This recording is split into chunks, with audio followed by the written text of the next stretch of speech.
So this cool old tool, dating back to somewhere probably mid-1800s, my grandpa always used to make a joke about it. And he said this is what he'd use to shave his face.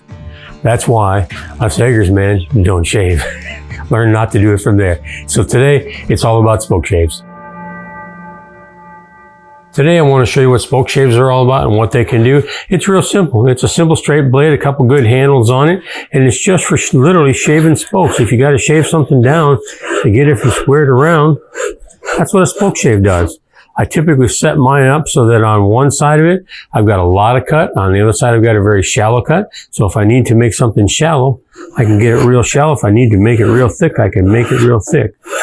Straight blade spoke shave works really good for taking square pieces and turning them into little spindles. So the most common ones have the nice straight blade on them. Sometimes if you're using a spoke shave to do bigger spindles, you'll get a round one like this. It's got a nice curvature on it, and that'll help you come around and make something a little rounder, a little easier.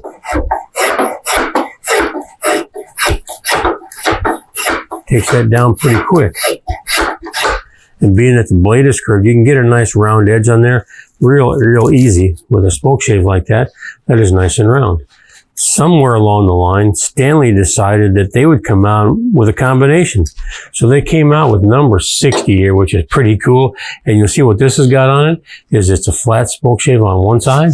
And on the same tool, same handles, it's got a curved one on there. So you can get a nice straight cut on there. You get a nice chamfer or something like that. Or you can turn it over and get the other way. And you can make a nice round on there, all with the same spoke shave. Pretty cool tool. Keeps you from having to have two because you can have just one. Pretty popular tool. They work really well for doing that kind of stuff. Probably the most popular spoke shave out there, though, really is the Stanley 151. And why it's critical important to have one of these in your toolkit. It's got the adjusters on here, so you can adjust the depth of your cut pretty easily with those screws. Rather than taking with these, you loosen up the keeper nut and you go ahead and you give a little smack with a hammer or something like that to get your depth of cut adjustment done on it. With this one, we've got this set up for a pretty shallow cut on one side, pretty heavy cut on the other. Again, does that same thing. If I'm going to go around the corner, I've got to work my tool around the corner versus the round one. The round one kind of takes care of it. So a Stanley 151 is a good one to get. They make them in modern era. And again, it's got that adjuster on there where you can adjust the amount of your cut a whole lot easier than the ones that are just a simple screw holding it in place. So the last one I want to show you is a Miller's Falls number 1. Sometimes it's called a cigar spoke shave because it's round, and that's for getting into negative spaces. Let's say I've got a curve here that I need to get down into. I can get down in there and I can make that negative space where I can carve it out of there, and I can get down in there and I can come right through a nice curve that I might have on there and get a nice curve, pull that stuff out of there, rotate it around that corner, and I can create a negative space. Or if I've got a negative space already, I can clean it up with a Miller's Falls number 1 cigar style spoke shave. So that's the ones that I typically use. Quite frankly, I probably use this number 60 more than any of them just because it gives me a little more versatility. I can get a lot of cool stuff done with that. I can go around the corners and all that. I really like it, and they're pretty common. You can find them typically in any good antique tool show. Sometimes the Midwest Tool Collectors will have an event, or the Richmond Antique Tool Society will have an event, and you can find these. I forget what I paid for it. It might have been 40, it might have been 50 bucks, but well worth it. So spoke shaves, anytime you're doing spindles that you need to have things gone from square to round, it's a really good way to do that. You can accomplish some pretty cool things with it.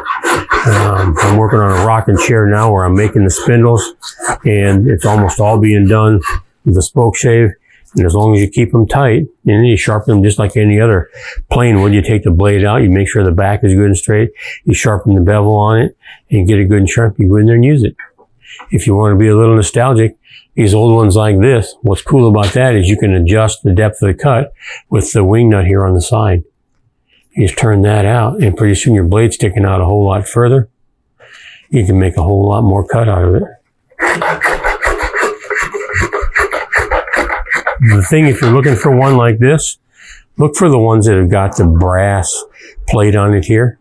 If you get one that doesn't have that, invariably what will happen is the use and the friction over time will cause this surface here to kind of hollow out, and it'll end up being a little bit harder to get it adjusted to where you can make the cuts that you want to make with it.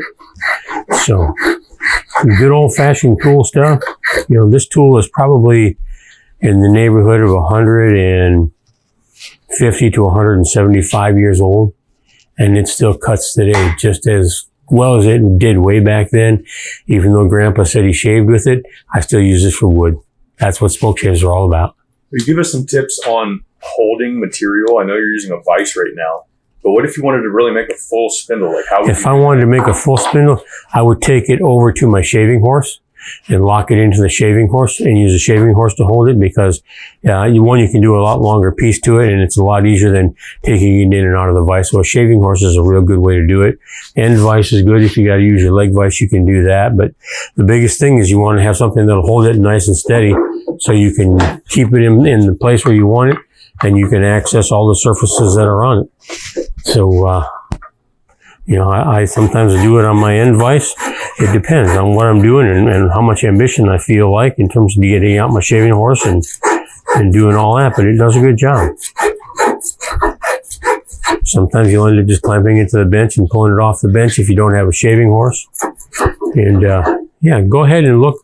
We've got a couple of videos out there on the shaving horse and how that works as a really good old way to hold your material into a vise to cut spindles with on it.